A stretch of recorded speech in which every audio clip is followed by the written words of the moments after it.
नमः संस्कृताय, नमो नमः। आप सभी को शुभ संध्या। और जैसा कि आपने कल पढ़ा था वर्णमाला, तो उसी क्रम में आज फिर हम लोग पढ़ने चल रहे हैं वयम वर्णमालाम पठामा। वयम वर्णमालाम पठामा यानी कि हम सब वर्णमाला पढ़ेंगे या पढ़ रहे हैं और पढ़ भी रहे हैं, सही बात है। तो समय ज़्यादा ना लगाते हुए आशा करती हूँ आप सभी अच्छे होंगे और स्वस्थ होंगे। तो क्लास को आगे बढ़ाते हैं। कल हम लोगों ने वर्णमाला के बारे में पढ़ लिया था। क्या-क्या पढ़ लिया था, यानी वर्णमाला किसे कहते हैं और वर्णों को कितने भागों में विभाजित किया गया है, तो 3 भागों में था और उसमें स्वर और व्यंजन और अयोगवा। तो उसको भी जान लिए थे कि स्वर वर्ण कौन से हैं, व्यंजन वर्ण कौन से हैं और अयोगवाह वर्ण कौन से हैं। तो आज थोड़ा-सा उसको विस्तार रूप देते हुए आपको समझाना चाहेंगे कि स्वर वर्ण मैंने देख लिया था कि आ से लेके क्या-क्या पढ़े थे आप, आ, ई, उ। आप पिछला वीडियो देख लेंगे तो आपको पता चल जाएगा, यानी कि आपने स्वर पढ़े थे वहाँ पे और दीर्घ और हर्ष स्वर पढ़े थे, लेकिन उसको विस्तार रूप नहीं दिया था, सिर्फ नाम बताया था। तो आज हम लोग पढ़ेंगे कि स्वर किसे कहते हैं। तो आप देख पा रहे होंगे कि स्वर लिखा है और उसके आगे लिखा है उसकी परिभाषा। तो संस्कृत में लिखा हुआ है, तो हम आपको उच्चारण करके बताएंगे और आप शायद ही समझ जाएंगे, बहुत आसान भाषा में है। स्वराणाम उच्चारणम स्वतंत्र रूपेण भवति, अर्थात स्वराणाम मतलब स्वरों का उच्चारण स्वतंत्र रूप से भवति होता है, अर्थात स्वरों का उच्चारण स्वतंत्र रूप से होता है। स्वतंत्र रूप से कहने का क्या मतलब है? इसका मतलब ये है कि जब हम व्यंजन का उच्चारण करते हैं, अभी आप नीचे पढ़ेंगे, जब हम व्यंजनों का उच्चारण करते हैं तो उसमें हमें स्वरों की सहायता लेनी पड़ती है। अर्थात जैसे हम का बोलेंगे तो का बोलते ही अ का ध्वनि निकल रही है, आ की ध्वनि आ रही है, अर्थात का में आ मिला हुआ है, अर्थात संयुक्त है। तो बिना स्वर लगाए हम का उच्चारण नहीं कर सकते, खा का उच्चारण नहीं कर सकते, अर्थात किसी भी व्यंजन का उच्चारण नहीं कर सकते अगर हम स्वर की सहायता ना लें तो। लेकिन स्वरों में ऐसी कोई बात नहीं है, स्वर का उच्चारण हम स्वतंत्र रूप से कर सकते हैं, जैसे आ, ई, उ, री इत्यादि आप सभी जानते हैं। तो जब स्वर का उच्चारण करते हैं तो उसमें हमें व्यंजनों की या किसी अन्य वर्णों की सहायता नहीं लेनी पड़ती है। तो इसीलिए इसकी परिभाषा ही बता दी कि स्वराणाम उच्चारणम स्वतंत्र रूपेण भवति, अर्थात स्वरों का उच्चारण स्वतंत्र रूप से होता है। अच्छा, आगे चलते हैं। मुख्य रूप से स्वर 3 भागों में विभाजित किए गए हैं। मुख्य रूप से स्वर 3 भागों में विभाजित किए गए हैं। आप उस दिन भी पढ़े हैं, पिछले वीडियो में भी। हरेश्व, दीर्घ, प्लुत। नंबर 1 क्या बताया? हरेश्व, दूसरा दीर्घ, तीसरा प्लुत। तो हरेश्व क्या है? आप देख पा रहे हैं उदाहरण के तौर पे आ, जिसको हम लोग बचपन से ही छोटा आ पढ़ते चले आ रहे हैं। क्या पढ़ते चले आ रहे हैं? छोटा आ। यानी ये छोटा आ नहीं है, ये हरेश्व आ है। कौन सा आ है? हरेश्व आ। और ये कौन सा आ है? दीर्घ आ। और ये कौन सा आ है? प्लुत आ। अब आपके मन में क्वेश्चन ये आ रहा होगा कि हर्ष तो हम पढ़ लिए, समझ गए, दीर्घ भी हम पढ़ते हैं क्योंकि छोटा आ से अनार और बड़ा आ से आम। लेकिन ये जो बड़ा आ है और यहाँ पे 3 जैसी गिनती हिंदी में जब हम लिखते हैं तो 3 ऐसा बनता है, ये कौन सा जो है स्वर आ गया है। तो उच्चारण करके जब हम बोलते हैं तो आप देखते होंगे कि जैसे हर्ष होगा, मान लीजिए आप राम शब्द ही बुला रहे हैं तो उसको बुलाएंगे, जब हर्ष में बोलेंगे आ को तो कैसे बोलेंगे? राम। माँ में क्या है? हर्ष आ है यानी राम। लेकिन जब दीर्घ में बोलेंगे तो रामा। क्या बोलेंगे? रामा। और वही जब हम तीसरा स्वर हमारा है, स्वर का मतलब आप समझ रहे होंगे कि ध्वनि जो हमारी निकल रही है, यानी जब हर्ष में बोलेंगे, किसी का भी नाम बुलाना हो तो राम, ये एकदम त्वरित बोला, यानी कि ये हर्ष हो गया, रामा। ये दीर्घ मात्रा हो गई, यानी दीर्घ स्वर हो गया। उसके बाद प्लुत में क्या होता है? जैसे कि बुलाते हैं हाय राम, हे राम, मतलब कि हर्ष जो होता है वो एक मात्रा का होता है और दीर्घ मात्रा का वो होता है, बोध कराता है, और दीर्घ 3 मात्रा का बोध कराता है। 3 मात्रा का मतलब हुआ कि उसको ज्यादा, जब भी हम खींच के कोई बात बोलते हैं या कभी किसी को बुलाना होता है, दूर है कोई हमारा व्यक्ति, किसी को बुला रहे हैं, अपने बेटे को ही बुला रहे हैं या किसी को बुला रहे हैं, किसी बच्चे को, तो नाम लेके मान लीजिए हम बुला रहे हैं कि रोहित, तो या हम बुला रहे हैं अनुज, तो अनुज को बुलाना है तो क्या करेंगे कि अनुज तो कह दिया, अनुज, तो ये हर्ष हो गया, अनुज, ये दीर्घ हो गया। लेकिन अब यही शब्द, अनुज को अगर प्लुत में आपको बुलाना हो तो कैसे बुलाएंगे? अनुज।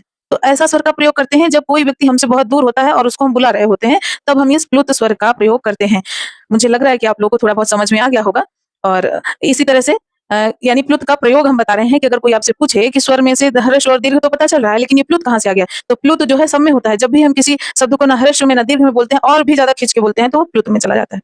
चलिए, तो आगे व्यंजन वर्ण है, तो व्यंजन किसे कहते हैं? तो लिखी हुई है परिभाषा, व्यंजना नाम उच्चारणे कश्चित स्वरस्य सहायता अवश्यम भवति, अर्थात व्यंजनों के उच्चारण लिखा है, उच्चारण में कस्यचित कोई स्वर से स्वर का सहायता अवश्यम अवश्य भवति होती है। अर्थात जब हम व्यंजनों का उच्चारण करते हैं तो कहीं ना कहीं स्वर की आवश्यकता अवश्य होती है, अर्थात बिना स्वर के हम व्यंजन का उच्चारण नहीं कर सकते। जैसे कि पहले अभी हमने बताया कि का उच्चारण कैसे करते हैं।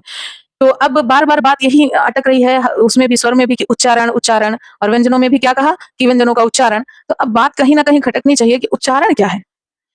उच्चारण मतलब प्रोनाउंसिएशन होता है, मतलब कि बोलना, लेकिन कैसे किसको बोला जाए, ये भी बात तो होनी चाहिए ना कि किसको किस तरह से बोले। तो उसी के क्रम में मैं आपको आज थोड़ा-सा परिचय देना चाहूँगी। पूरा उच्चारण स्थान नहीं लिखा हुआ है, आपके सामने दिख रहा होगा कि उच्चारण स्थान लिखा है, लेकिन पूरा ना लिख करके जितना हो सकेगा उतना आज समझा देंगे, नहीं तो अगली वीडियो में हम लोग देखेंगे। तो उसमें उच्चारण स्थान में मैंने पहला उच्चारण स्थान लिया। अब उच्चारण क्यों आ गया है बीच में? क्योंकि हम अभी तक केवल ये जान रहे हैं कि आ, ई, उ, री, ली ये सब क्या है? स्वर हैं। क, ख, ग, घ, अंग ये सब क्या है? व्यंजन है। लेकिन इनको हम सही तरीके से बोले कैसे?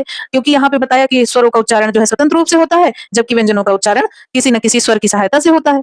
तो अब हमको देखना है कि उच्चारण स्थान क्या होते हैं। तो उच्चारण स्थान यहाँ पर लिखा हुआ है उच्चारण स्थान। तो उसमें पहला उच्चारण स्थान मैंने लिया अकुह विसर्जनीय नाम कंठा। इसको सूत्र में इसलिए लिख दिया है कि आपको याद करने में आसानी होगी और कम समय में ज्यादा चीजें आप याद कर लेंगे।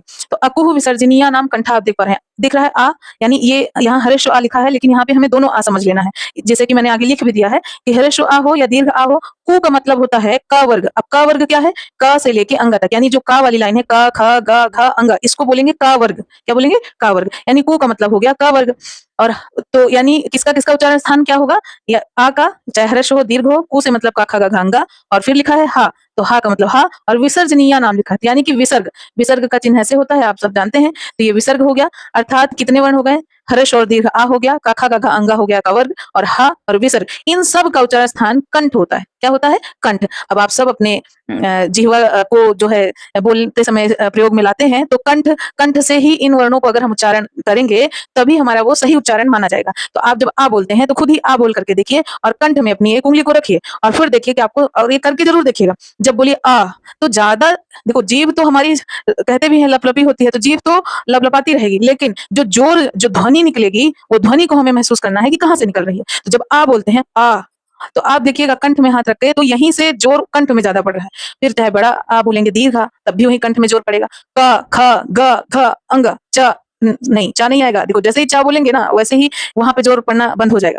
हाँ, विसर्ग, विसर्ग बोलेंगे तो नहीं होगा। विसर्ग का मतलब जब उसका इस्तेमाल करेंगे, उसका प्रयोग करेंगे, यानी अतः, अतः, प्रातः, स्वतः, तह, यहाँ विसर्ग लग रहा है ना, तो इस पे जब बोलेंगे तब आपके कंठ में से ध्वनि जो निकल रही है उसका ज्यादा प्रेशर कंठ में पड़ रहा है, इसलिए इन वर्णों का उच्चारण स्थान क्या हो जाएगा? कंठ हो जाएगा। तो बात समझ में आ गई होगी। अगला है इचु यशा नाम तालु। इचु यशा नाम आप ऊपर वाले में समझ गए तो इसमें भी समझ जाएंगे। ई का मतलब चाहे दीर्घ ई हो चाहे ह्रस्व ई हो, दोनों ई। च चू का मतलब च छ जा झा इया, यानी चा वर्ग। चा वर्ग का वर्ग जैसे दिखे आप इसको समझ जाना है कि चा से लेके वो चा वाली पूरी लाइन च छ जा झा इया, यानी चा छ जा झा इया, फिर लिखा है या, तो यानी या, और फिर ये लिखा है शा, तो ईसा, इन सब का उच्चारण स्थान क्या होगा? तालु होगा। आप सामने लिखा है, आपको सब समझ में भी आ रहा होगा, पढ़ पा रहे होंगे।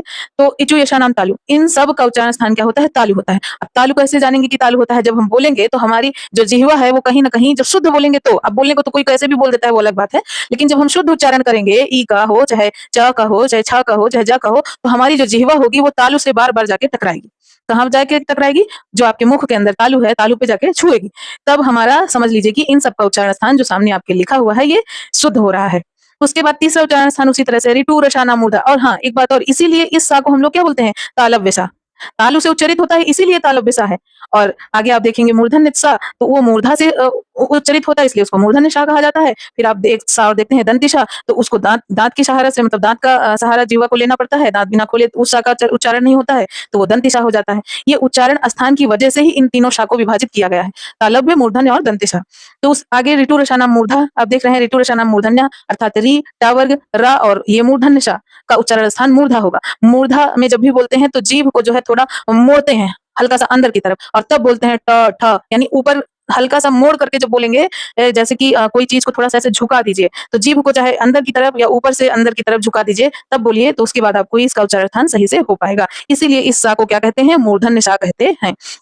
अगला है री तु ल शा नाम। जो ऊपर आप डॉट देख रहे हैं, मैंने कल भी बताया था कि इसको अनुस्वार कहते हैं, और जो भी अनुस्वार होता है उसका उच्चारण मां होता है। इसमें भी आपको दिख रहा होगा, इसमें भी आपको दिख रहा होगा, इसमें भी आपको दिख रहा होगा, और इसमें भी। तो लिटू लशा नाम दंत्या अर्थात ली का उच्चारण स्थान, तू का मतलब ता था दा धा ना, और ला और ये सा जिसको आप सपेरा या स्लेट वाला या जो भी सा बोलते थे, ये कौन सा सा है? ये दंती सा है। तो इन सब का उच्चारण स्थान क्या होता है? दांत होता है। यानी कि जब आप बोलेंगे ली, तो बिना दांत खोले नहीं बोल पाएंगे, दांत को बंद करके बोलिए तो वो गलत उच्चारण स्थान हो जाएगा। अर्थात ता धा, दा, धा ऐसे मतलब आप पूरा बोलेंगे तो आपको समझ में आ जाएगा ना। और इसके बाद ये ला को भी बोलेंगे तो दाँत बंद करके ल बोलिए तो बोलने को तो कोई भी बोलेगा, लेकिन ल वो शुद्ध उच्चारण नहीं होगा। और ये श यानी दाँत खोलते हुए इस वाले सा का उच्चारण करेंगे तो ये दंत सा हो गया। इसीलिए हम लोग ये तो जानते हैं कि ये मूर्धन्य सा है और ये तालव्य सा है, ये दंत सा है, लेकिन कैसे हुआ है इस चीज़ को आज हमें लगता है कि आप जान गए होंगे कि ये उच्चारण स्थान दिया हुआ है और इन स्थानों से बोला जाता है दाँत से, इसलिए इसको दंत सा, जो मूर्धा से बोला जाता है मूर्धन्य सा, और जो तालु से बोला जाता है उसे तालव्य सा कहते हैं। इसके आगे अभी और भी है उच्चारण स्थान जिसमें कि आप स्वरों को देखेंगे कि अब इसमें स्वर आपने कौन-कौन सा देख लिया, आ देख लिया, ई देख लिया, री देख लिया और ली। अभी आपने 4 उच्चारण स्थान देख लिए स्वर का भी। यानी कि इसमें स्वर और व्यंजन दोनों का उच्चारण स्थान आपको साथ-साथ मिल रहा है। तो आशा करती हूँ कि आज आपको जो है समझ में आ गया होगा, और अगर कहीं पे भी आपको डाउट लगता है तो प्लीज़ कमेंट करके ज़रूर बताइएगा। वीडियो बहुत अधिक बड़ा ना हो जाए, इसलिए मैं यहीं समाप्त करना चाहूँगी।